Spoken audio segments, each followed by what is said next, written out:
All right, Austin, you ready for me? Okay, Wayne, you ready? I'm ready. All right, good morning. I'd like to call the Village Council Work Session meeting to order at 9:02 a.m.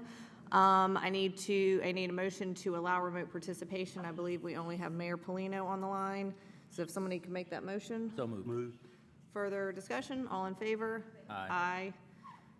Next up is Thank you. adoption of the agenda. You're welcome. Under G, consent agenda, I need to add number 4, which is consider adoption of ordinance amending the general fund budget for public works, supplies, and tools. And a new number 5, information only, finance director report on interdepartmental expense reallocations. Besides that, I don't have any changes to the agenda. Any other additions, subtractions, changes? Nope. All right, with that, can I get a motion? None for me. Thank you. With that, can I get a motion to approve the agenda as amended? So moved. Further discussion? All's in favor? Aye. Motion passes. Next up, adoption of the previous minutes. Does anybody have any changes?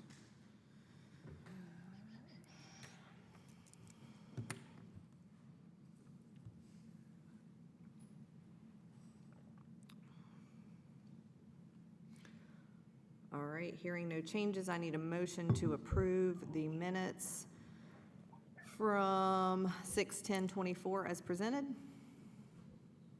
So moved. Further discussion? All's in favor? Aye. Motion passes. Next up, presentation.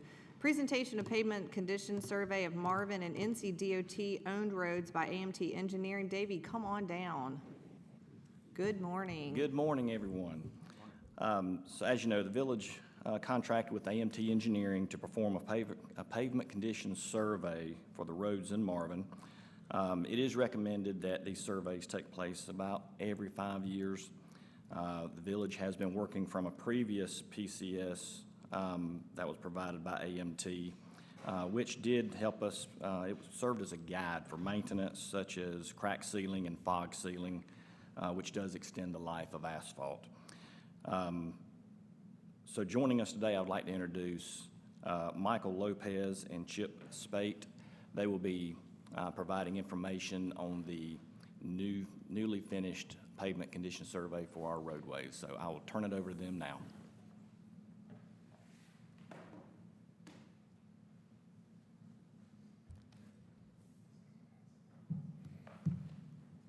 Good morning. Good morning. Thank you. I'm gonna let Austin pull up the PowerPoint. You're good.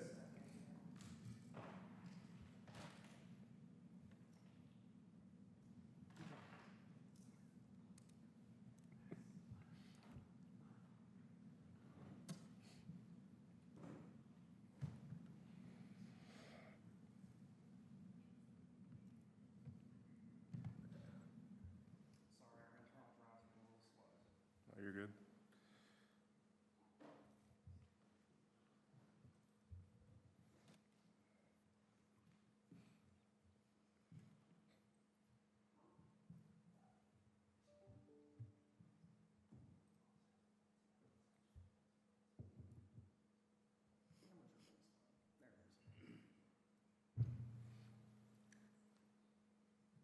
Okay.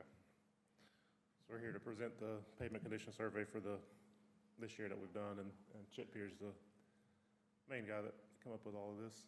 And then let's get to the next one. So this is kind of an example of how the roads are rated. For example, if you have a road with 20% light alligator cracking with moderate rutting and light patching, your pavement condition starts at 100, and then you subtract your 20% alligator cracking, for example. If you have 20%, it's 3.3 times 2. Then you subtract your rutting and patching, so you end up with a score of 68.4. That's just kind of an example of how we get these numbers and where they come from, just before we get to the ratings. And these are examples of what those alligator cracking, rutting, or any other thing that might be listed on the ratings, what they look like, and what you might see out throughout the village. And roads that are listed 80 to 100, you see, are good, and 60 to 80 are fair. Less than 60 is poor. These ratings follow the same ratings as NCDOT. I don't think you have anything else to add. And then keep going. So you can see, these are our recommendations based on the pavement condition ratings over the time. You start out, if you catch them early, you can do fog seal and slurry seals, but as time goes on, if these roads aren't maintained, you'll end up with full depth reclamation or mill and fill. Okay, so now we get to where these roads were rated this year. This is the Village of Marvin roads. I guess you want to say anything about? It was mentioned that we typically do these every 5 years. What was the last year, Davey, that we did it? Was it 2019? Yes, yeah. Okay, thank you. Yep. Yeah, so last time we did it was 2019. We'll get into that in the slide, but there's an improvement in the roadway system. So we don't have any roadways that are in poor condition in the Village of Marvin anymore. All of them are in fair, good. Yeah, so you can see the roads that are rated in the 90s, most of those are just fog sealing. We did fog sealing on how many roads last year? Probably 20, 25 different roads. We did fog sealing, and we've had good results with that. And keep going with time. So these were in order, these were the worst rated roads in the Village of Marvin. Start with like Painted Turtle and Turkey Hunt. Those roads are, let's see, they're the only 2 roads that are listed in, what was that, poor to fair condition. Can you just make the delineation, because where it says 2024, that's the year the study was done, not the year things are going to happen? Can you just Correct. make? Yeah, that's the payment condition study for 2024. So these are all the NCDOT roadway systems and how they were rated. And you can, if you have any questions, if you want to look at this later and get back to us, feel free.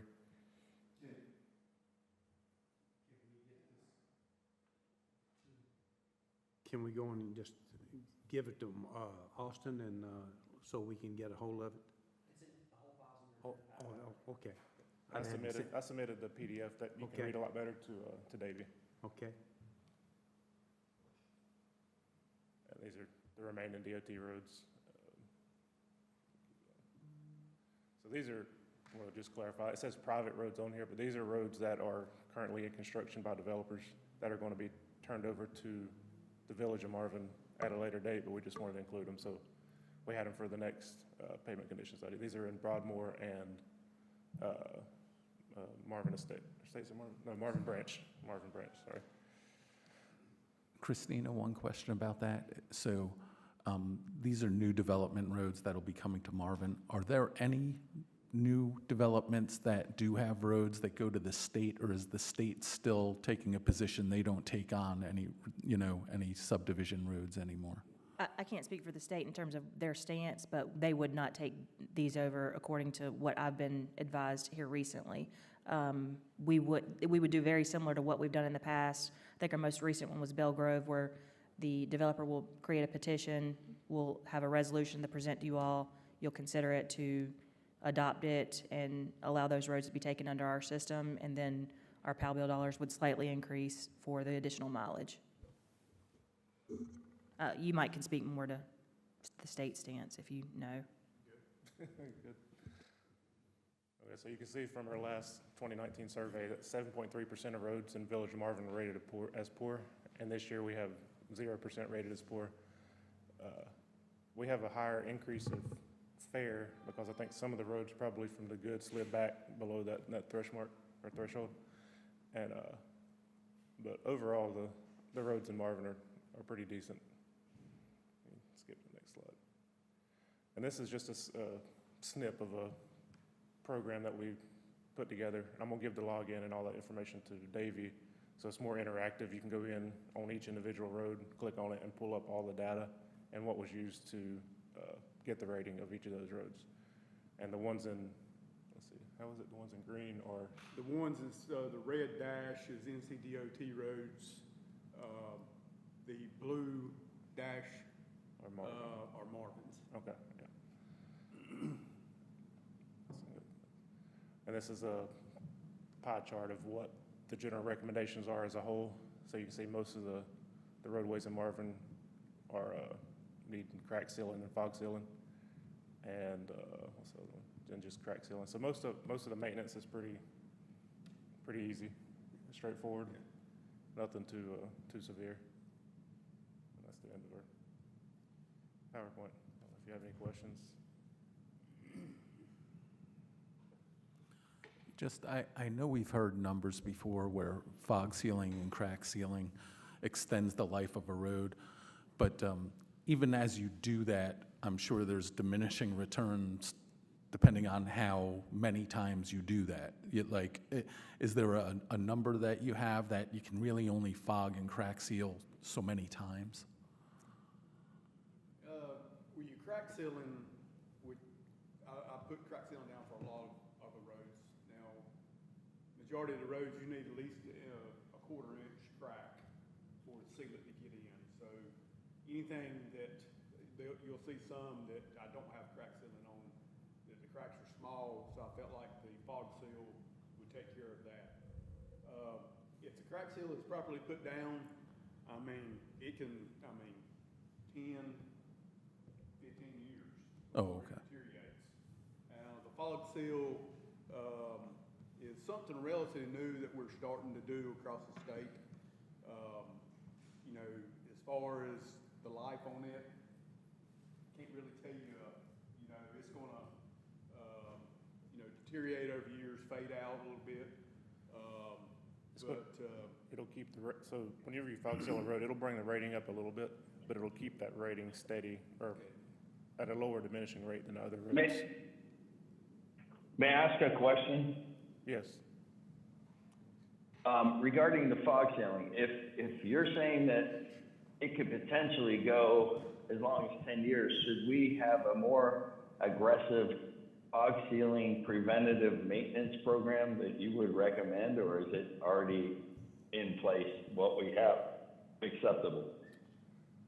We do, there's another, GSB 88, what we placed this past year was a 1-to-1 ratio, a 2-to-1, a 2-to-1 ratio.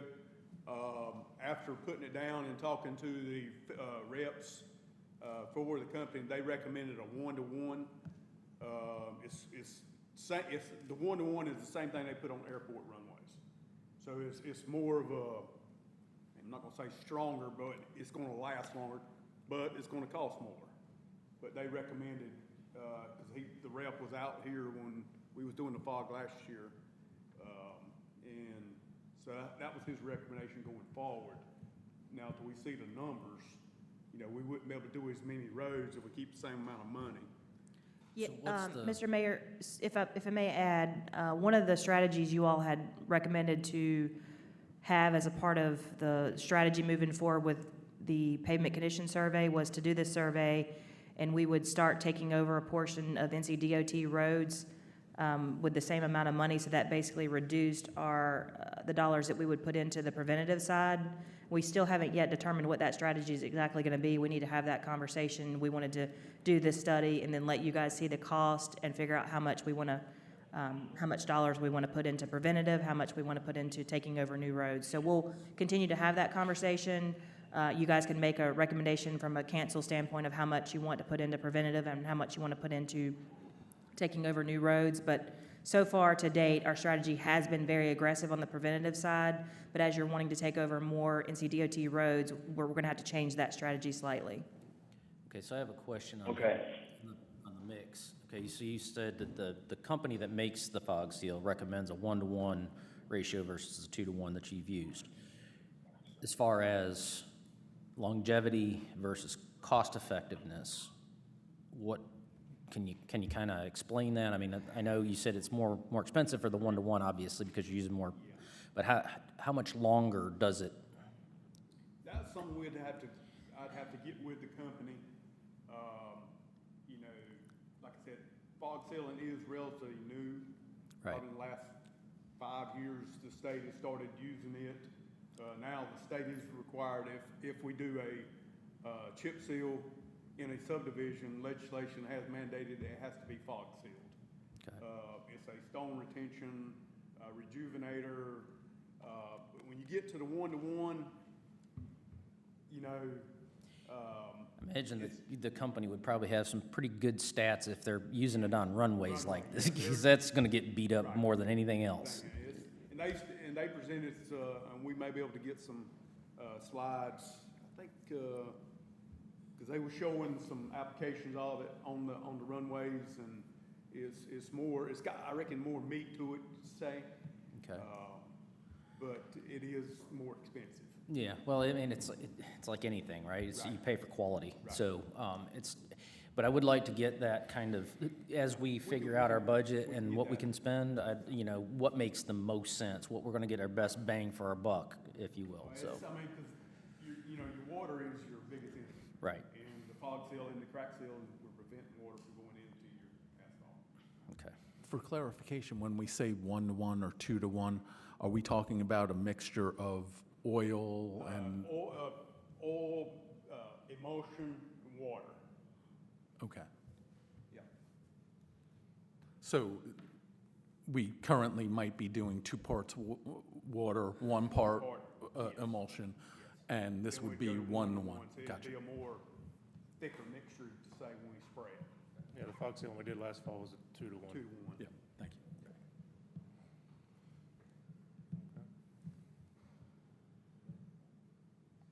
Good, Thank you, Jim. thank you. Thank you.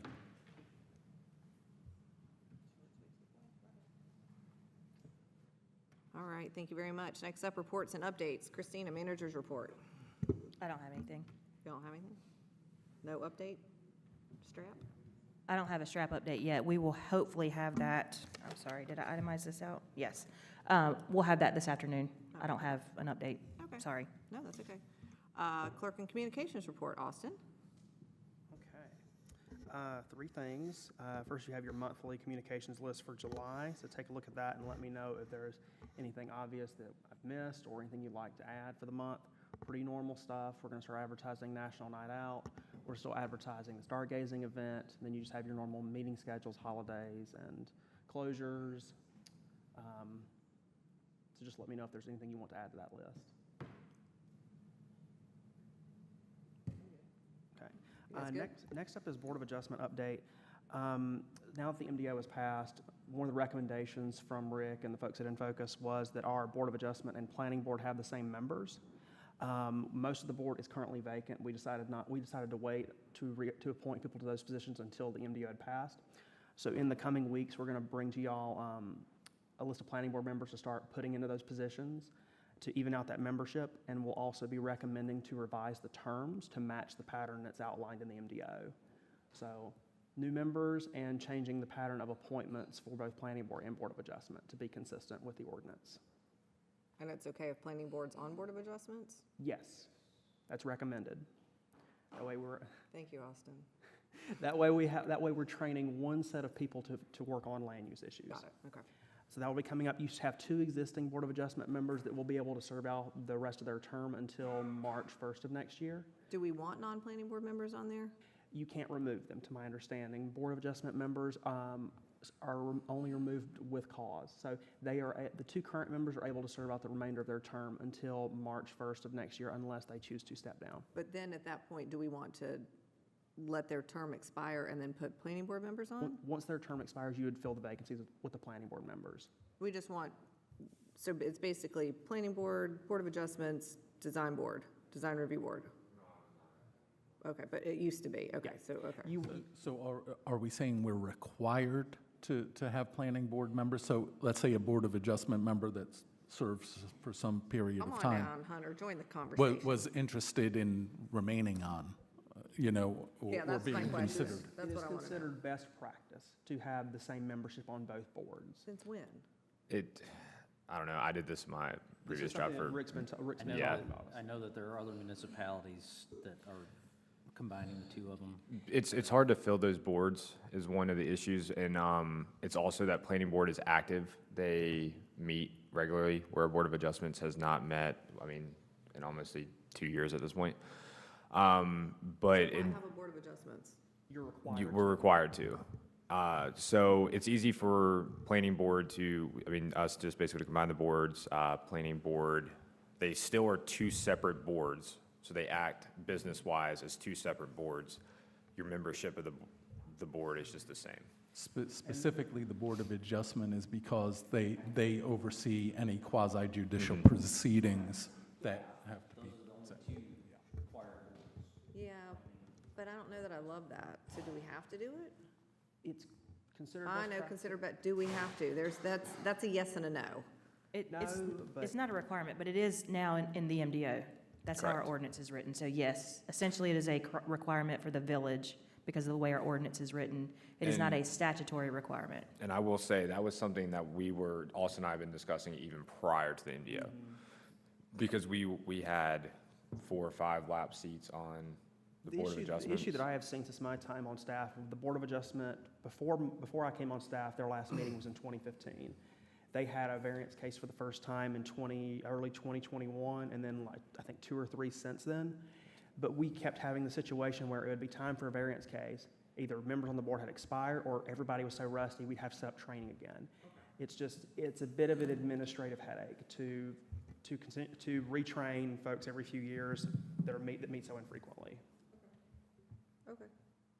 So the 2 that are on there, so what are we gonna do? Just put 5 on there now and wait? You'll appoint 3 regular members in the coming month or so, and the 2 alternates, and the current 2 regular members will serve until March of next year, and then those 2 vacancies we would propose to be filled by the remaining planning board members. Planning board's 7 Yes, and Board of Adjustment is 5 and 2 Five. alternates, so 7. with the 2 alternates. Okay. Okay. And last thing is, as y'all have instructed me to do, I've been sending a link to the council minutes to the HOAs after every meeting where minutes are adopted. I've had a few more HOAs say they are sharing the minutes, so they are getting out there more. I did have one neighborhood who has expressly told me they are not sharing the minutes. Willow Creek is saying they're not sharing the minutes because, and I quote, "the links aren't very user-friendly, as the site is not designed well, and it's a pain to get to what was actually discussed." If someone is having trouble like accessing the minutes, I have no problem like sitting down with them or sending them instructions as to how to view the minutes. I can even pull them up on screen now to show people how to properly access them. Were they saying the website's hard to use? I guess they're saying their website's poorly designed and the minutes module that we have on there. They should have seen it before we redesigned it then. They never found anything. Okay, well, I mean, keep sending it to them. If they don't want to share it, they don't have But to. just wanted to make you aware of that. Okay. And that's all for my report. Fantastic. Thank you, Austin. Hunter? Okay, just two items really to give you an update on is, one, just a reminder that the Marvin Grove Development Neighborhood Meeting is tonight here at Village Hall. Yes, sir. It will begin at 6 and go till 8. I'm not sure if it's open house, but you know how the ZEPSA team is, they'll be here till 8. So if anybody shows up at 7:30 and has questions, they will most likely be here and answering questions. So just want to remind council and everybody of that. The second one is the Hold on. Heritage. You put out a possible quorum notice? Yes. I mean, I'm going to be here. Is anybody else coming? Potential quorum notice was I may issued. or may not be Okay, able are you coming? With the Wilma? No, no, not WUMA. Oh, tonight, Yeah, yes. okay. Potential quorum notice was issued about 2 weeks ago. Okay, thank you. Second one is What date is that? Tonight, you won't be here. Yeah, okay, just confirming. The second one being the Heritage at Marvin. If you guys recall, the Heritage at Marvin is installing a paved trail in their view shed buffer from the property line closest to South Carolina up to the roundabout where the pocket park's at. And then it's supposed to be a crushed stone, kind of similar to our other greenway trails down Meadowlark.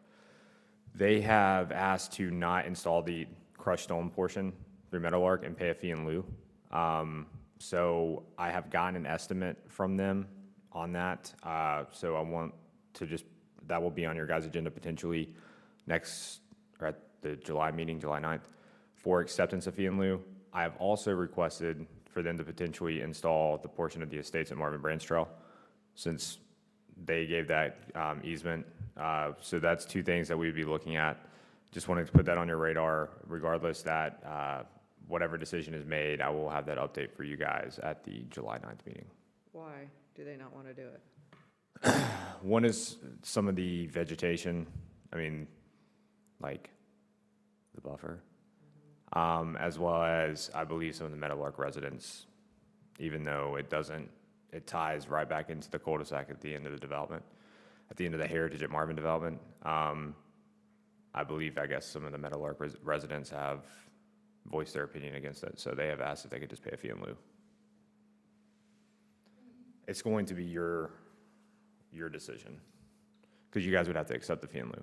Okay. We'll have more information on that for the July meeting. Yep. Okay. All right, thank you. Anything else?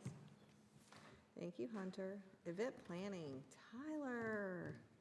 Hello. Hello. July 12th will be the stargazing event. The registration's still up. Everybody can see that online. How many people have registered?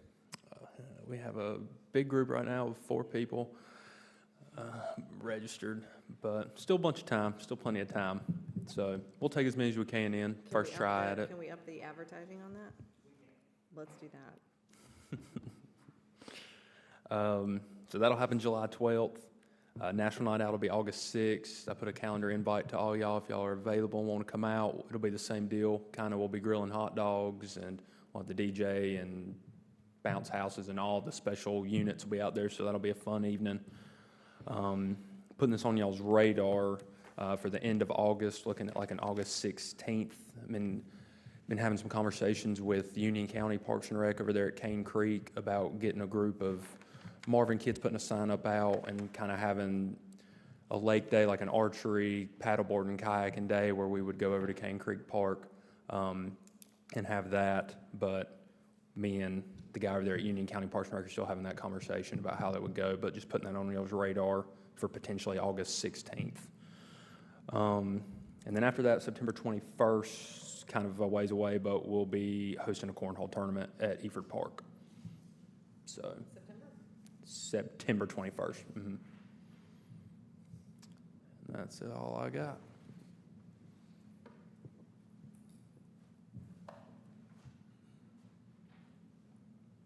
All right, thanks, Tyler. Coffee with Council debrief. I don't know who did it. John. So we had coffee with council at 6 p.m. on Tuesday. We had 4 people that came and attended. And interestingly, only one of them is a current Marvin resident. So there were a couple other folks. There was one guy that's in the unincorporated area between Weddington and Marvin off of Providence Road. There was another lady who's in Hunter Oaks who could potentially be in Marvin someday. She's actually the director at the new pregnancy crisis center that is in the old Village Hall building. She just wanted to introduce herself and, you know, kind of speak on behalf of the neighborhood. I did talk to her. She might come and do something during public comment to the larger board, just to talk a little bit about what they're doing there now and just introduce themselves to the council. There was another resident that lives in the reserve currently, but is looking at a potential home at the Heritage at Marvin. So he had some questions about some of the different things there as well. We talked, and then another one was just a village resident, and was that? Yeah, that's 4 of them. So some of the topics that we discussed overall were the new pregnancy center and the old Village Hall. Quite a bit about future annexation plans, you know, because some of them had seen the notices that we have for applications, and some of them aren't in the village of Marvin now, just wanted to better understand some of the things that Marvin does. We had some good conversations around those. We also discussed quite a bit the new Marvin Development Ordinance, and, you know, kind of why we did that, why there were some changes, and kind of showed them, you know, the new zoning map and a little bit about what the different uses are for different areas and things like that.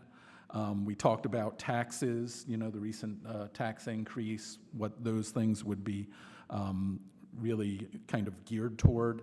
And then also, you know, upcoming county evaluations. I make it a point myself to make sure that people are aware that that is coming next year. You know, folks should be prepared for that because it could have a significant effect not only on their county taxes, but how it affects us here in Marvin as well.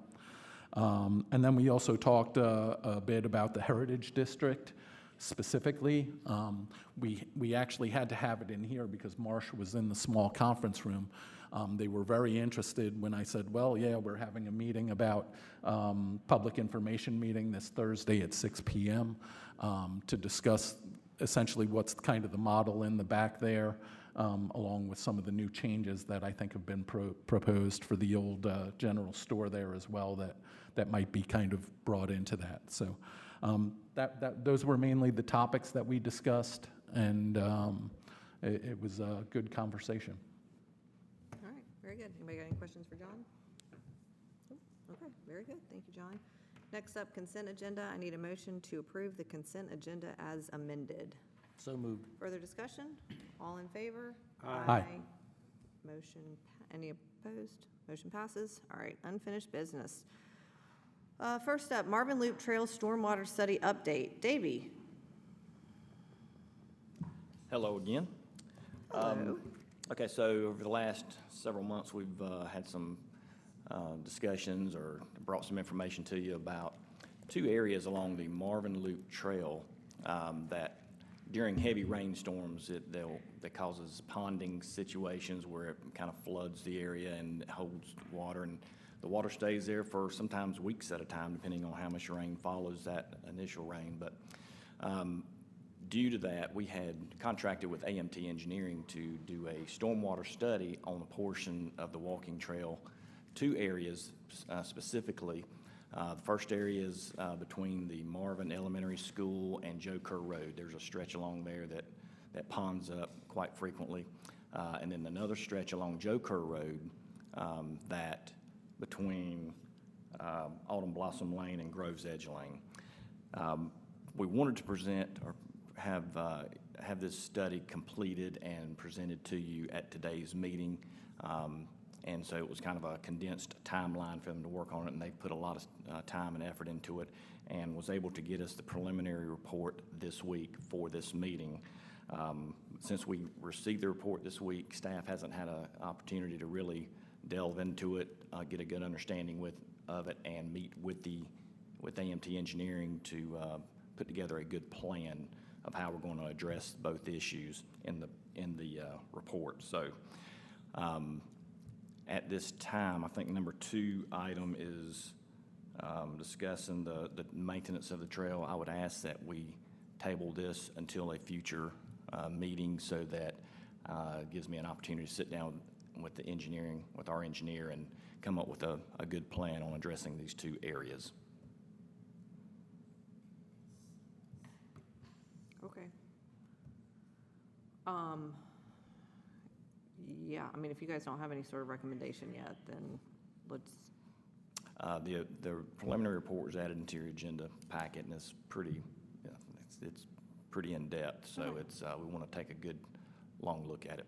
All right, so I would say, do you think you'll have it for the July 9th meeting or the July work session? I think we should have it by the July work session. Okay, so then our homework is to make sure that we go through this report, and any questions that we have between now and then, let's get with Davey and ask him those questions so that he can talk to our engineers to make sure that we've got a pretty comprehensive plan for the end of July.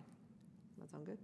Oh, yeah. Okay, so we're gonna table the stormwater study update and number 2, the Marvin Loop trail maintenance, until we have put together a plan, because there's no point in talking about that till we have a plan. Okay, We'll good. put that on the July work session as one item. Yeah, that's perfect. Thank you. All right, thanks, Thank Davey. you. All right, next up, discussion of Village of Marvin's 30th anniversary of incorporation. I'm assuming that's you, Austin? This is something you guys asked me to put on your agenda. What do you want to do for our 30th anniversary? I don't know. You got any ideas? I mean, we've already discussed it in our newsletter. We could think of some things to do throughout the year, but this is really a chance for you guys to let us know what you're thinking. Well, since we don't have full council here, I'd say let's table this until the July 27th work session and hope that we have more people here so that we can discuss it and maybe put together some nice little celebration in the fall, since, And Tyler, anything that you want to interject, since this is really, an event. events are kind of your thing? Come up with We would maybe a couple appreciate anything that suggestions. you might have to throw in here. Good? Yeah, and just one question, while we may plan something specifically in the fall, I know Marvin Day Committee is, starting to even meet and talk about next year, but am I to assume that we would also incorporate some component of that into Marvin Day as well? Sure, you want us to? Well, I We would hadn't think talked that about it, would. but we can. Yeah, I think that would just be kind of a natural way Yeah. to kind of also, because it is the whole year, Yeah. so. Kind of, that would be at the tail end of it, so that would be a good kind of, Yeah. okay. Tyler, for our PRNG, or not our PRNG, because I'm not on that anymore, he is, on our Marvin Day update, let's put that in there and let's make sure that we talk about that, and maybe we can come up with something, maybe a little extra special there. Okay, all right. Barbecue. Barbecue. Okay. All right, good. Okay, next up, discussion of town hall meeting format. Austin? So specifically, this is the open forum, town hall meeting format to discuss. You guys just wanted me to put this on the agenda so we could talk about how we wanted to conduct these types of meetings in the future. If we do still want to provide the open forum format, if not, what rules do you want to have in place?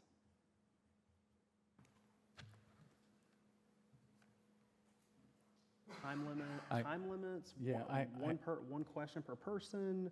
I have some ideas about that. And, if I recall some of the town halls that we have had in the past, I think at least a portion of it was, staff making some presentation to some degree, just to give an overview, which in some cases I thought was good because it could kind of address some of the hot button issues or some of the questions that, people might have that could be addressed up front. I think the way that we did it, I think we always want to have the opportunity for Q&A as well. I think that's important. But I think that the way it occurred this past time, I think it's important that when people are recognized to speak, that they actually come up to the podium, speak. I think there does need to be a time limit, just because we can never control how many people are going to show up. So I think if you put a time limit in place, maybe similar to public comment where somebody can talk for 3 minutes, and then, we can make sure that everybody gets their chance to actually speak. I think part of the reason why, people really did get a chance to speak is because we stayed way longer. And we tend to do that because we always try to answer all the questions. If everybody that has wanted to speak gets a chance within their timed limit and there's still time available, I don't think it would preclude somebody from coming back and asking another question or making another statement. But I think it does, from a format perspective, just need to be a little bit more organized to make sure, everybody feels that they get a chance to be heard. And we can make that time limit a little bit longer than yeah, 3 minutes. We can go I just threw 5 out or whatever, like something 3. like It could be that in- 5 in minutes, these kind depending of on what time we allot. Situations, yeah. Because 3 minutes is kind of brief. So staff preparing a presentation, that's just your normal town hall meeting format like we're doing in the fall, where staff does a presentation and there's time for questions either after each discussion topic or at the end in general questions. So I would say that you have kind of staff do just kind of an overall presentation of the state of the village, where we're at with certain things. And then I don't think you want to get into questions within each individual topic, because then you may be talking about questions that are coming forward in the next part, so. I think we've always had the questions at the end. Yeah. So I think do presentations, hold the questions till the end, and then if somebody has a question, then they can have their question answered. But I'm not gonna be, I'm not signing up for the beratement that happened at the last open forum. So what I'm hearing is, really, you guys want to stick with just the normal town hall meeting Yeah. format we do in the fall. I don't think we need to do an open forum. People could just come in and complain. If you want to do that, come to Coffee with Council. So we will not do an open forum again. We'll just do the normal town hall meeting format, where with the presentation leading, we'll have time limits for questions, yet to be determined, 3 to 5 minutes, something along those lines. People must approach the podium, not passing the microphone around, and everyone has to have a chance to speak at least once before someone can ask a second question. Yep. Was the last time we had people speaking 3 and 4 times? Well, so everyone has a chance to speak before they get the microphone again. Yep, we'll go with that. Hey, guys.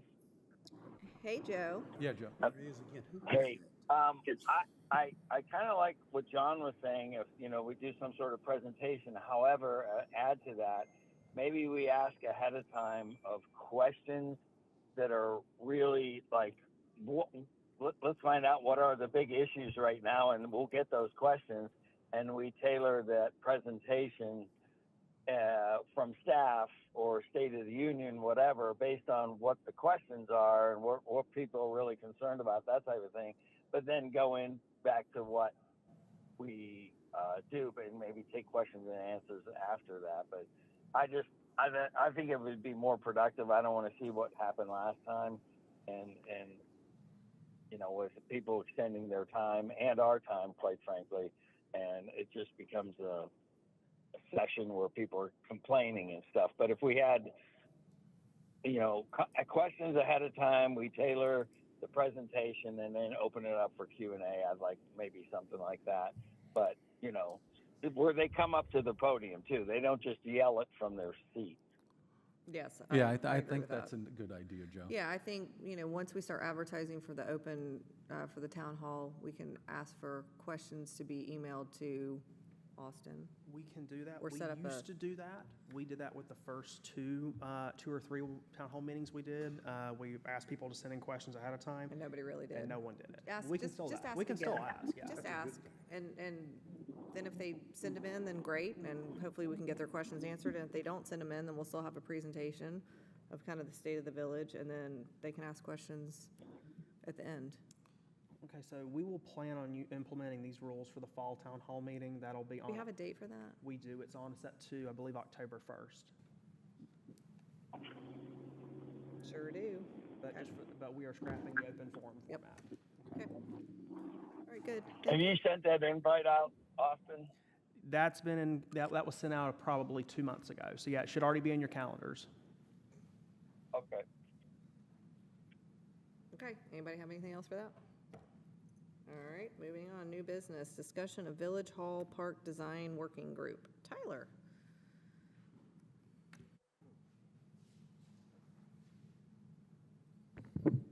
Yeah, so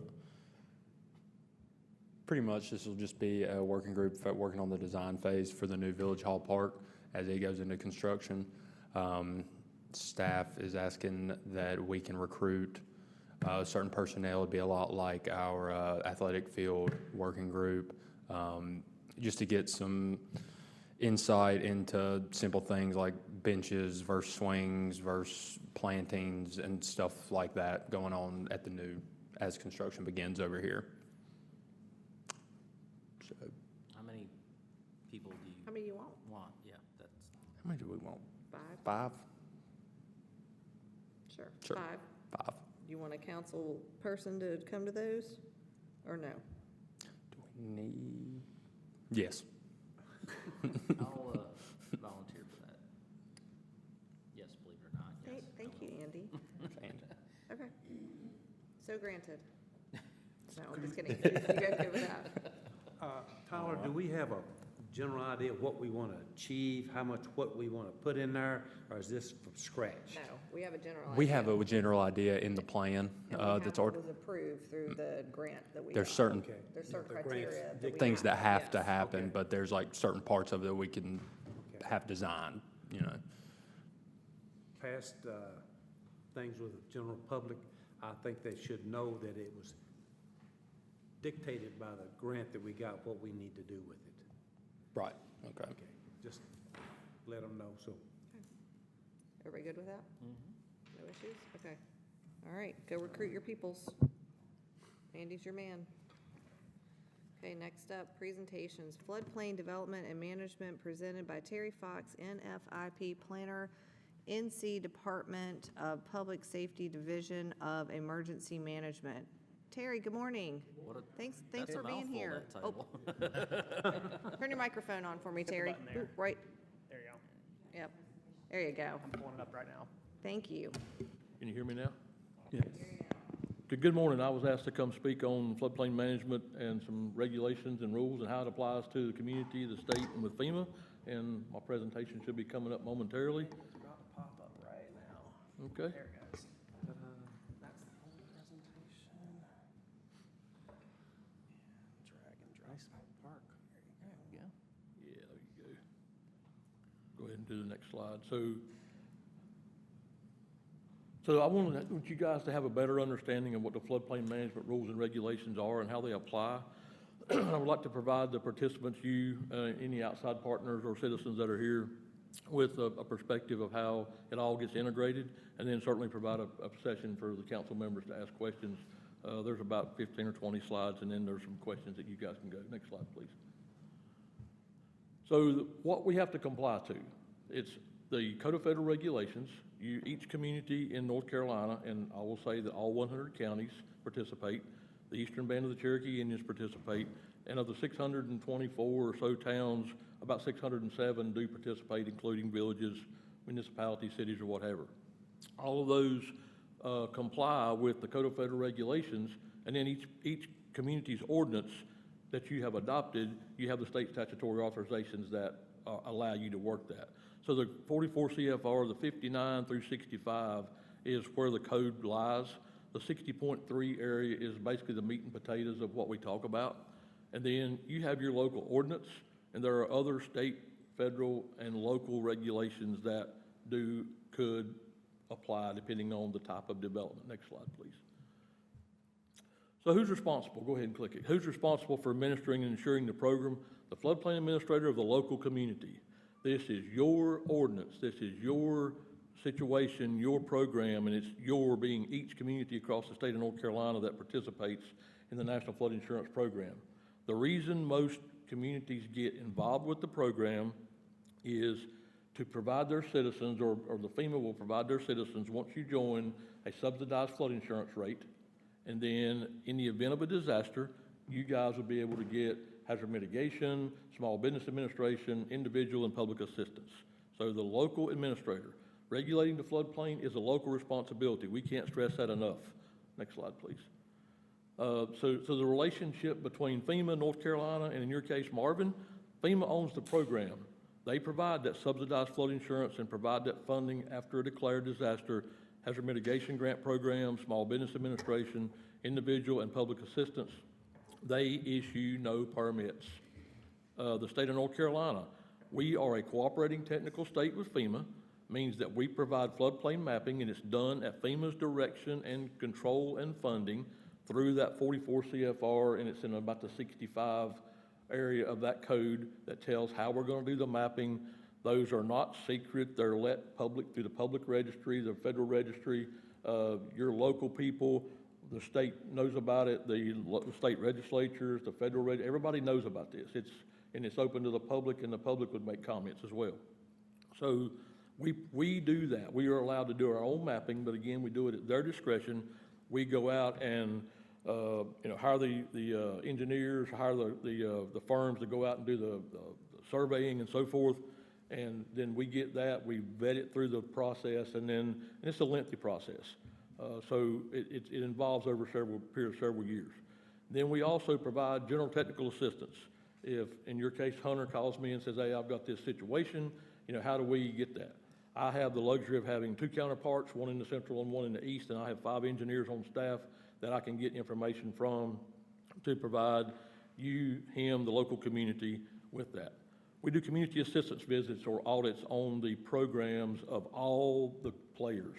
My counterparts in the east and the central, FEMA could also do these. generally speaking, and for the most part, FEMA will do a couple. They have, our representative is in Region 4 out of Atlanta, Georgia. They do North Carolina, South Carolina, Georgia, and part of Tennessee. So like us, they're busy. And for the most part, this, being a cooperating technical state, we do so many audits, trainings, general technical assistance, all those things on an annual basis is how we get our funding to help with salary and mapping and all the things that we do for everybody. Then we provide regular training. We've been doing our ongoing training over the course of the last couple of 3 months. Since COVID, unfortunately, we've been doing it virtually. We have ventured back out somewhat. There are still a lot of folks, large and small communities, who are on travel restrictions just because of budgets and stuff. So we've been doing it virtually. That allows folks to log on to their computers at their workstation, from their house or wherever they're working from, and they can get that necessary training that they may want or need. We also assist you when it comes time to do maps and ordinance updates. We're here for you. We will do that. We, the state, issue no permits either. So now the community, total local responsibility. You issue the permits. You issue notices of violation. You provide education to your local citizens. And when you need help with that, you pick up the phone, call us, and we'll come assist you with that. And we resolve issues and maintain all those documents in perpetuity. So any document that is let for floodplain management has to be maintained in perpetuity. How it's maintained, we really don't care. It can be paper, boxes, filing cabinets, or electronic, and most people are heading towards an electronic means in today's world. So it's your program. You issue the permits, you issue the notices of violations, you work to educate your citizens, and you work and issue and maintain the paperwork and go forward with it. Next slide, please. Some definitions and what is your permitting process? How do you get your inspections done? Why do we not issue variances? Go ahead, next slide. All these things are spelled out in your ordinance. The thing that people often get misconfused is the development definition in that Code of Federal Regulation is any man-made change to improved, unimproved real estate, including but not limited to buildings, structures, mining, dredging, filling, and so forth, storage of equipment and materials. So theoretically, if you put a mailbox in, you should get a floodplain development permit in a floodplain. Does that really routinely happen? Probably not, but that's the letter of the law, if you will. Then the floodplain administrator, in your case, it's Hunter. It's spelled out in the ordinance, not necessarily his or her name, but it's a position that's there, because that position could change from time to time. It's that person who's charged to administer and enforce the floodplain management regulations in your community, which we call your ordinance. Go ahead, sir. Some things that we need to talk about, we're going to look at the map in just a minute. The Zone AE is that 100-year referred to 1% annual chance in any given year that flooding can occur. Doesn't mean it will, but it's the possibility that it could occur. The X zone, often referred to as the 500-year, it's the 0.2% annual chance that flooding could occur. It's not regulated, and it will show up yellow on the map.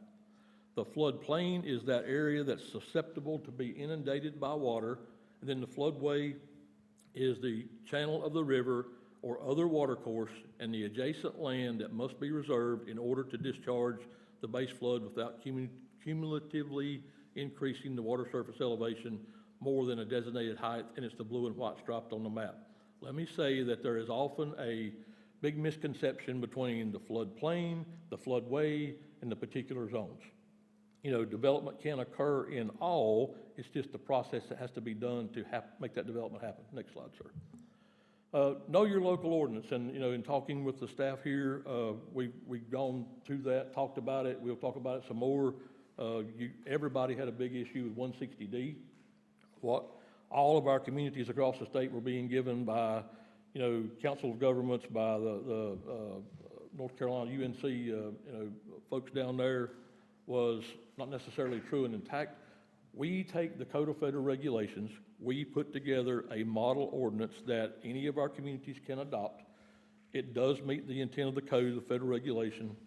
It does have the statutory authorizations built into it, and you guys can take that, put your demographics in, put in any higher standards that you choose to do and enforce, and it becomes your floodplain development ordinance. And that's been, you know, here, since you've joined the program back some years ago, you've had an ordinance. Go ahead, sir. So how do we comply with floodplain rules and regulations? We follow that ordinance, pretty simple. It tells you step by step. It will give you the permitting process, the requirements, it's there, word for word. You issue the permit. You document what takes place, how it takes place by various and sundry means, that permit, elevation certificates when they're needed, no-rise studies, if you develop in that floodway or the non-encroachment area, and then you go out and do inspections to make sure it's happening. It's a very simple process. Go ahead, sir. So what's the permit? It's that document that verifies your approval as a community that you approve of the development taking place in the floodplain, and it has that application, supporting documentation, the mandated elevation requirements, and the appropriate signatures of all people involved. Next slide. So what does it do? It communicates the development requirements. It tells that person who's applying for the permit exactly what they have to do to meet compliance. It describes the expectations. It authorizes when you can start the development. It states the required actions during specific times, and it serves as a legal record. Again, floodplain documents must be maintained in perpetuity. Next slide, sir. We go out and do inspections. They can be done in-house. If you have your local inspection staff, then you guys can do those. If you choose to contract, i.e. with, let's say, Union County, through interlocal agreement, you can do that. However you choose to do those inspections, as long as they get done, but the documentation is very vital and important. Next slide, sir. So some tools of the trade that we have to work with: our flood risk information system, or the state of North Carolina's flood maps that's approved and adopted. Often we get, and I can get any of these technical bulletins for you. I've already sent Hunter some over the course of time as we've worked on different things. We provide the no-rise guidance and some technical assistance as we do on a daily basis to all our communities. Next slide, please. So let's talk just a minute about the FRIZ, or flood risk information. This is our flood maps. That's the address. You can access it by friz.nc.gov and then /FRIZ, and it will pop up. Go ahead, sir. When it comes up, there will be a general disclaimer. You can click OK, and it will show you the state map here. You can put in an address, and I will just say the address would be, 123 XYZ Street, Marvin, and click on the little icon there, and it will take you to that. Or you could scroll down and click into Union County, and it would narrow down. Go ahead, sir. And it comes down to a point where you see the square or squares. That's the map panels, if you will. That 4465 particular is that map panel. This happens to be one of your of Tarkill Branch. You see on this map, you see a number of colors. To the far right-hand side, you see the blue and white striped, and that next to the pull down, that is a floodway. You also see the blue that's outside that floodway, which is the 100-year floodplain, and then you see the yellow on the outside fringes. That little twisty back over in the map, that's the little mouse icon that as you point and click and move around, it will give you various information over on the right-hand side. Then you see the red striped. That's letters of map revision that have been done since this map was updated. Now you can go up if I did not put the screenshot of the full page here, but there is a little layer section at the top of it. You can click and turn that off. And you can also take the opacity off where you can see the ground and the actual aerial photography. Go ahead, sir. This is just as we scroll in, this is happens to be a Buncombe County in the town of Black Mountain, but you can see the various colors and how the maps go around. You also see that the structures, those little squares of gray, those are the buildings or built structures that were there when the maps were made. In this case, those maps were effective in January of 2010. Your maps would be effective whatever period of time they were. Without backing up, I don't remember the date off the top of my head, but that's how I can look and say, okay, this was there. But the last time, we looked at these, or the new ones that are not grayed out are the new structures, so we can basically tell where new structures have been developed once you look at the aerial photography. One question I have is that, Marvin, of course, borders other municipalities like Mecklenburg County along 6 Mile, or, also there's numerous areas where, you may have a floodway and Marvin's on one side, Union County is on the other. How does those interactions between different government entities kind of affect the conversation? As long as the development is in your jurisdiction, then you are the enforcer of your ordinance. When it comes to crossing that line, so let's say we're developing in this hypothetical situation, we're developing something that crosses that county line, then both of you are going to have to get involved. Because if community assistance visits or audits are done, then we're looking at paperwork for what you have done in your community. We would look at what they have done in their community, even though it may be tied. Let's say we're building a road, and in most cases, roads, especially public DOT roads, we, the state, have a memorandum of understanding with them, and we meet with state buildings and DOT on a monthly basis, maybe a couple times a month, to be able to share what's going on. And DOT or state buildings may or may not necessarily make contact with the local floodplain administrator, because we're still through them, they're enforcing the floodplain. Yeah, Most often with DOT and road projects and rebuildings and bridges and that kind of thing, but. That's a good point, because when you think about it, DOT is probably directing water as much or more than any other entity. And like, you know as well as I do, sir, they have engineers on staff, and they do, so they follow the same process and principle that communities are doing, that counties are doing, and so I refer to all my customers as communities, county or town or village or whatever. So they are following the same rules. They are just doing it with a memorandum of understanding through us.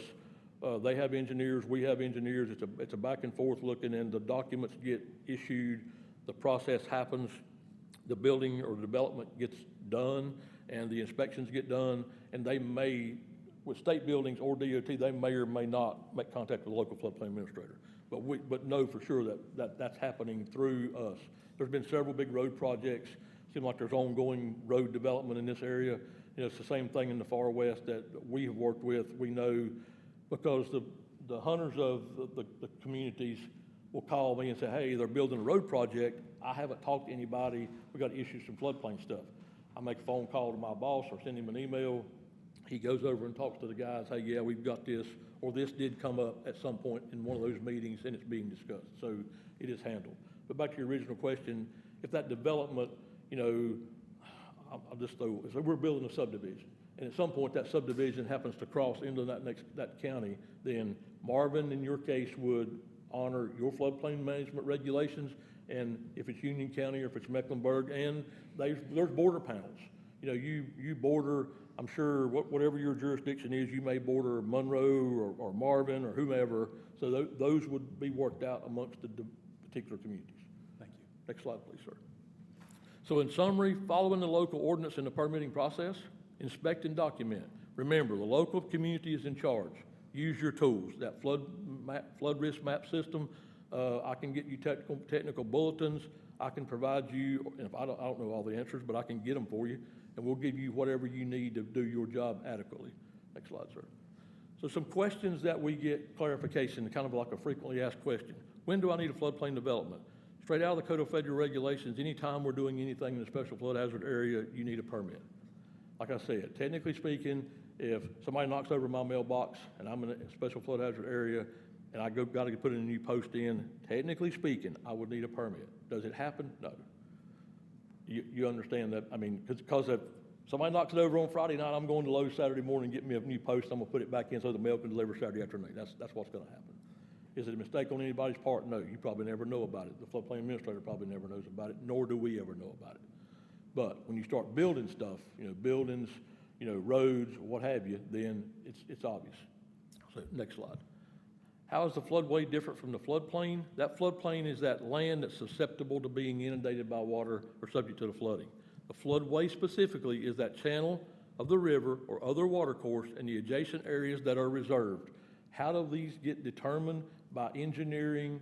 So there's surveying that's actually done, then there's engineering tied to it, and all this is done through the map-making process. We very quickly, we study maps in one of three ways. Every community has had, since they became a member in the program, those old white paper FEMA maps. Those are old, they're antiquated, they're hard to use. We've had lots of development, lots of buildings since those were let way back in the early days. We have gone on to, as far as the state goes, after Hurricane Floyd, the Flood Act of 2000 occurred, we started our first digital process with taking pictures of those old maps, putting them into a digital format. They weren't really useful other than seeing the colors. And then we have what we have now at Friz site, much like any county's GIS, it's various layers stacked on top of one another. You can get point-and-click BFE. It shows you where the floodway is. It's more user-friendly. And I can tell you that version 3 or version 5, whatever it is on the way out. We're working right now to update that. And some of the things that we, the staff, have begged for and probably going to get is the marking of the boundaries of respective communities. If we backed up several slides and looked at the first one we showed you, it did not show Marvin's boundary, it just said Village of Marvin. It said, Charlotte, it said Monroe or whatever. So we're trying the best to either get a layer that we can turn on or default to where your physical boundaries are. That way, from our standpoint, or maybe even your standpoint, back to your question, sir, where does that line drawn at? So we would know if it's in Marvin or Union County or whomever. So that's something that we're looking for. That's going to come out in the short future going down the road. We do studies of maps in one of three ways. We take those old maps and we redo them to give you better data. Then we do a limited study, which gives you the 100-year floodplain and a non-encroachment area. And I'll stop and say, many of you may have heard about what we call the trout buffer in North Carolina. It's 25 foot from the top of the banks. Well, the Code of Federal Regulations says before any development in any special flood hazard area is done, that you will get that no rise. That's engineering and very expensive. Nobody really can afford that at everything they do. So some years back in the early 6 or 7, 2000 era, our folks went to Congress and said, look, we'll create a limited detail study with a non-encroachment area that acts much like that trout buffer does. So far from each left and right, the center line of the stream, that's how much you're going to act like a floodway, and you will get that engineering done. The rest of it can be worked on, which is permitting and so forth. Then we do a full detailed study, which gives you that floodway, the 100-year, and the 500-year. We can do roughly 5 to 6 miles of limited study for 1 mile of full study. So to give you guys better data, you may not necessarily need that full study, but you need something. So we've tried to update those. So that's kind of how we do and why there's difference in the studies. Go ahead, sir. So my western deer stand in far western North Carolina, I will go ahead. That's a little funny. So what questions do you have for me? I worked long and hard to find pictures that were applicable for most of my presentations, but go ahead. There's my contact information. I thank you for having me today, and I'll turn it over to you and let you guys ask questions as you see fit. And if I don't know the answer, I'll try. Thank you. Anybody? Thank you for having me. Appreciate it. Do we Thank have you. any questions for Terry? I do. I've got a question. Do we have any current violations? To my knowledge, no. I know we have talked about some violations here, but to my knowledge, the violations that we have talked about have been fixed. I am in the process I just finished up my 24 audit season yesterday in Haywood County. I will be looking to go forth to make my schedule for next year, and Marvin is on my list to do an audit simply because you guys have never had one since you've been in the program. And we came down, had a discussion at the request of staff here to say, okay, can we do a compliance audit and see what's going on? So yes, to my knowledge, there's no violations, and as I've said, I don't know that there's violations till I have all the facts and findings and go look at what's there and what permitting you have, what permitting you may not have. Then if there was something, we will give you a chance to correct that. And I can't do anything with you. I would say if you don't do something about it, I would say, FEMA, here's what I run against. What can we do to fix this? And so today, we're in good shape. As far to my knowledge, we're in good shape, and I'll stand on that until I do an audit of the community like I've done 15 so far in the last month. And I've done well over 100 of these in my tenure of being with the state since 2009. FEMA trained me how to do them, so I trust that they trained me right. I've not had really any complaints about how I've done them. And if I find something, my goal is to get you, the community, to keep you out of trouble with FEMA, to continue to get your citizens subsidized flood insurance, and move forward. That's the positive going forward is what we're going to do. Okay, so when you come and do the audit that I believe Christina did request to have done, and you do find a violation, there is time for us to correct it if something has been done in the past that. Absolutely. Okay, so it's not like you're just going to turn around to FEMA and say, okay, take their insurance away. Terry doesn't have that authority, nor does the state of North Carolina. FEMA, I'm going to be honest and frank with you guys. FEMA's only going to take your insurance away for realistically one thing. That's you failing to adopt new maps. Okay. Today, you don't have any, there are maps in your future, and trust me, as long as I'm doing this job, I will work with staff collectively to make sure that ordinance gets updated and that the maps gets updated well in time, that I get that ordinance back to FEMA so your citizens continue to get subsidized flood insurance, and so you, the village, can continue to get small business, hazard mitigation, individual and public assistance dollars. And Mr. Fox, if you, while you're on that topic, can I confirm that you have reviewed our most recently adopted MDO ordinance to assure there's compliance with the model ordinance? So one of the things, the reason that I initially started talking with the village to start with is I said about 160D. So 160D came about, to start in July of '21. That's when it was supposed to have all started, everything go across the board. And so as I look through my ordinances of my communities, and I've got 33 counties, the tribe, and 167 small towns, counties, or what have you, I look and I see that the 160D language is not in the ordinance, or, not in your case, but that the council, not council, but the Institute of Government has given them the wrong numbers of that 160D statute. If you don't know about it, the county statute was 153A, the city, village, municipality statute was 160A. There were some likes in both, so they took it and put together 160D for a lot of things, zoning, building codes, and some of those things. So in your ordinance, all the communities were required to put in, and these are vetted by our legal staff as well, 160D, Chapter 7, 9, and 11. That's zoning, that's building code, which is Chapter 11, and other regulated uses. Then in a part of the article that talks about the establishing flood maps, it's 160D.105. So that gives everybody the right to do what they need to do.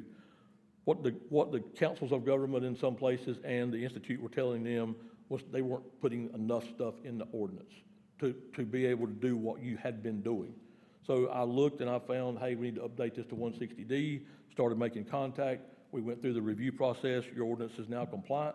And, so let me say that building that was done before, we just updated that a few months ago or a couple months ago, would be held to the old ordinance, and things going forward from that point would be held to that ordinance. That's why you keep paperwork in perpetuity. Does that answer your question?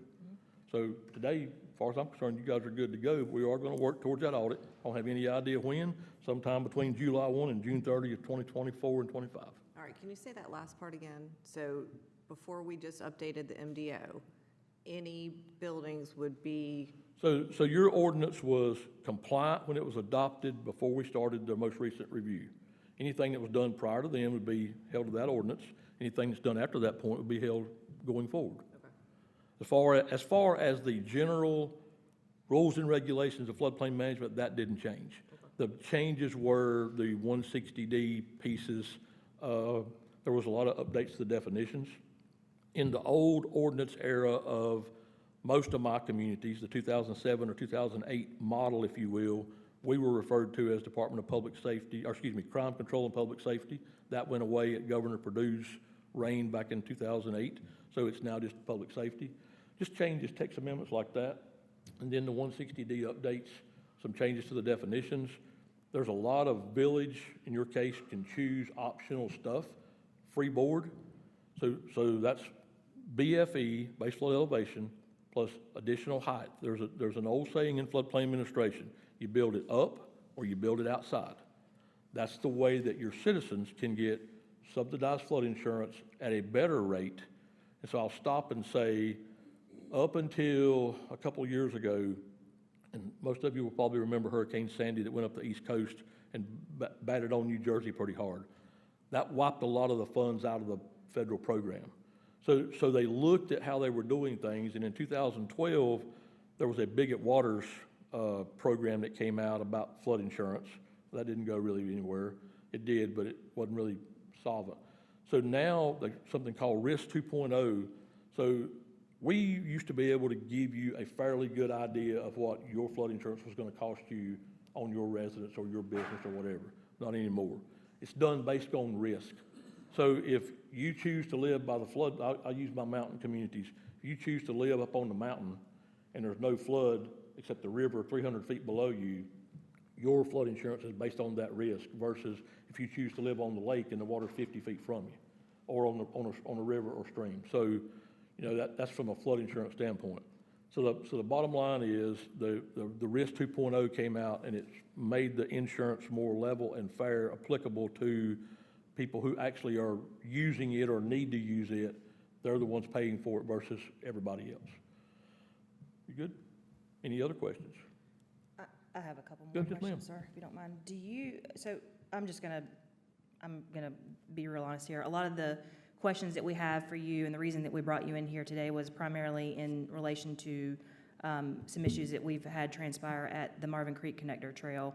And there was some information passed out at our June 10th meeting from a resident that stated that the NFIP audit will reveal a neighborhood deed restrictions and the transfer, to review the easement transfers. Do you do any of that in No, your ma'am. audit review? I have no authorization to review any deed transactions, anything with deeds, anything with loans. We are looking at floodplain regulations, and as you, the village, applies them to your ordinance, period. I don't go back and look at, I don't have any authority to look, I don't have any training to look at deed restrictions. That's somebody else's job, not mine. We're gonna look at, see if you have, where's your development been? Development meaning building, construction. Have you permitted that? Is there elevation certificates with it, if need be? Not always do they need be. And have you followed the applicable rules that's in that ordinance, site plan, you know, this or this or this or this? And deed restrictions, everybody can look through, it's online, everybody can go look through it. There's not nothing about deed restrictions mentioned in that ordinance. I'm going to review that ordinance and what you guys have done since, excuse me, since you got in the program. And that's the bottom line. And Mayor Pro Tem, I have a couple more comments, not in relation to floodplain, but in relation to the June 10th meeting. I don't know if you want me to say those now or if you want to see if there's further questions for Mr. Fox. Does council have any other questions? I do not at this time. No, thank Any you. So I will leave you, I've got my cards in my pocket. I will leave, Ms. Amos, I'll leave you guys a card and feel free, you've got my number. She's got my number, my email, feel free to call me. You know, I will be glad to give you answers or get you answers if I don't know them, and I don't know everything, but I've got people that do. So we'll find out the answers for you, but I'll leave cards for each of you guys with her. And the mayor is online, is there any?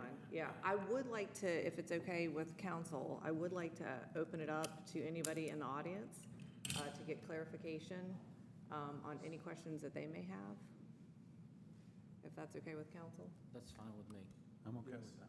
Okay. Thank you. If anybody has any questions, you can come up to the mic, state your name, your address, and Thank you. your question.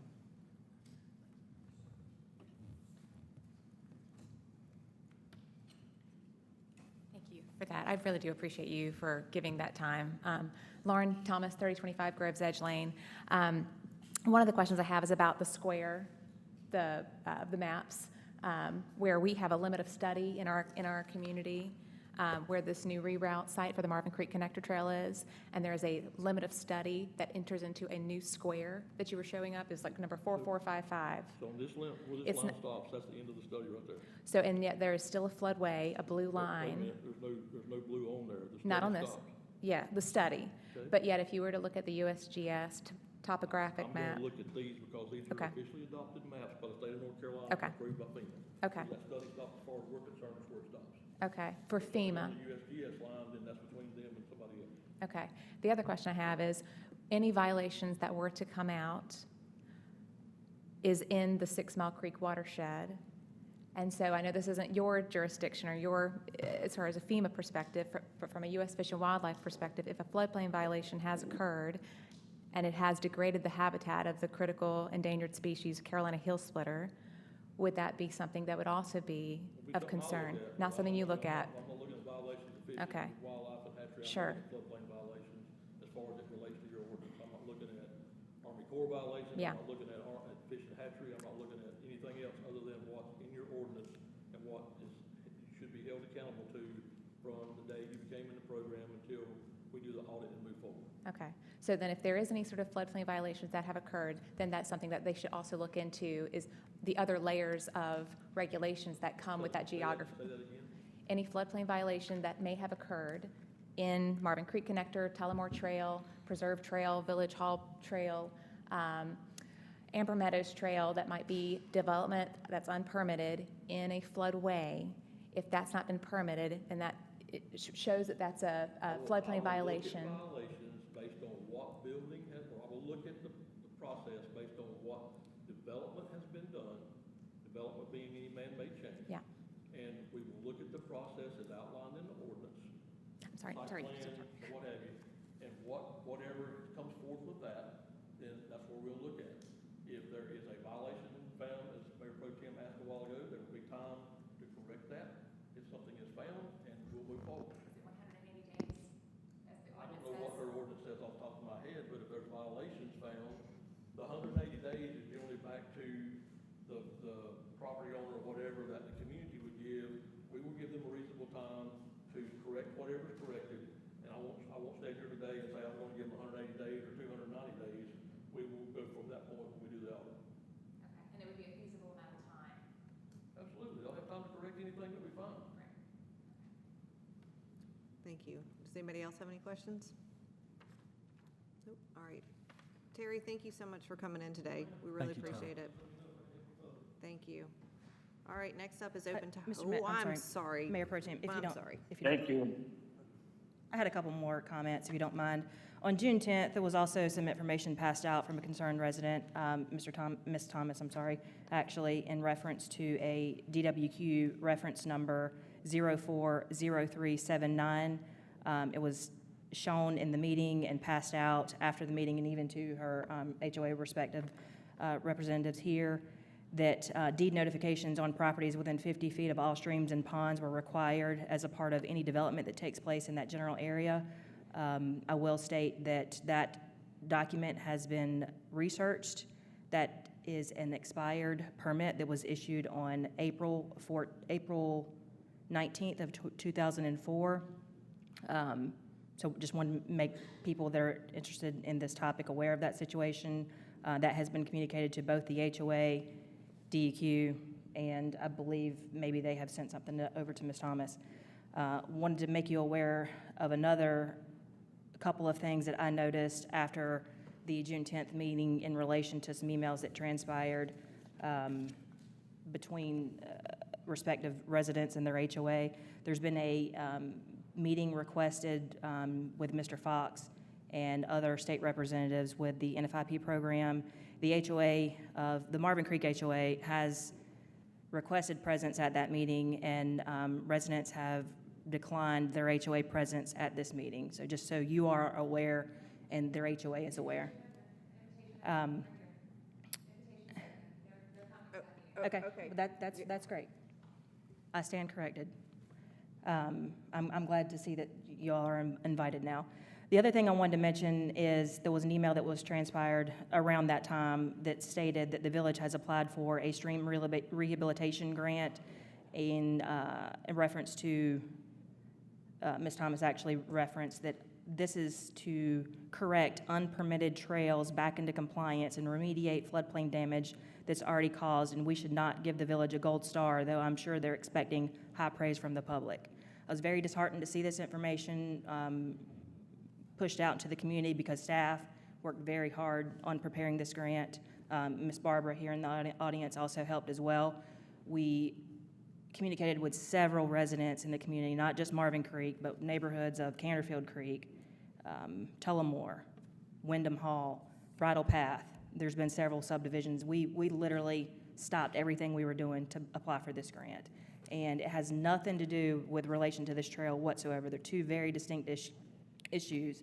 Remediation efforts that would have to take place to reconcile some of these issues that we discovered in our analysis would be borne to those adjacent property owners, namely primarily HOAs.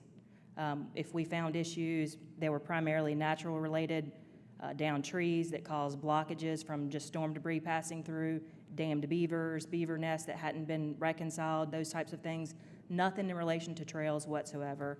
And I just think it's very unfortunate that that communication and that message is being relayed to the public. And I just wanted to say that that disheartens me and my service for the public sector. So, Christina, thank you for clearing that up and correcting the record. I appreciate that. Does anybody have any questions for Christina? Not this time. Okay. No, thank Open topics. Anybody have anything? Just, I know Austin has continued to advertise the opportunity for residents or even non-residents of Marvin to apply for the annexation study group. I know we were all forwarded some of the applications. I've had the opportunity to talk to probably 5 out of the 7 or so applicants so far, and think there's some great resources that we have there. But if anybody knows anyone that might have an interest inside or outside of Marvin, I know the applications are still open, and just wanted to make sure everybody's aware of that process. Great, thanks, Sean. I did see that email come through. I have not had a chance to do it. Yeah. I've been out of the country for a few weeks, so, but I will get on that, as we all should, and really take our time to make sure that we are talking to these people and really diving into the annexation process. So, thank you. You got anything? I've spoken with 5 of them already. The other 2 I've left messages for, I have not heard back from. Okay. Just All right, well, update. very good. We'll keep working on it then. Review of action items. Austin. Okay. We are going to do some more ads for stargazing. It's already going out at least once or twice a week. We'll up that and send a couple emails as well. We are tabling the Marvin Loop Trail maintenance and study discussion to the July work session. We're tabling the 30th anniversary discussion to the work session, and that's going to be a topic on the next Marvin Day subcommittee meeting.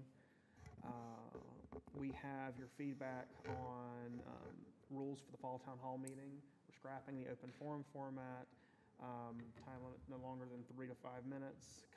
People have to approach the podium. Everyone gets a chance to speak before someone gets to speak again, and questions reserved to the end of the meeting.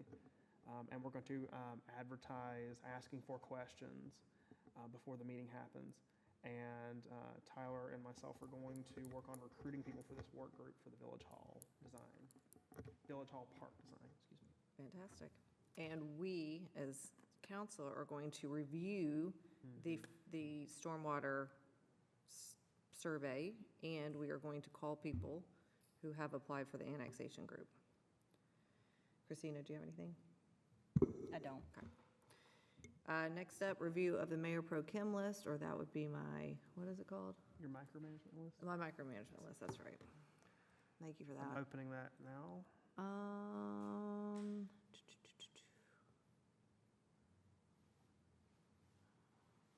Andy, have you called NCDOT? Okay.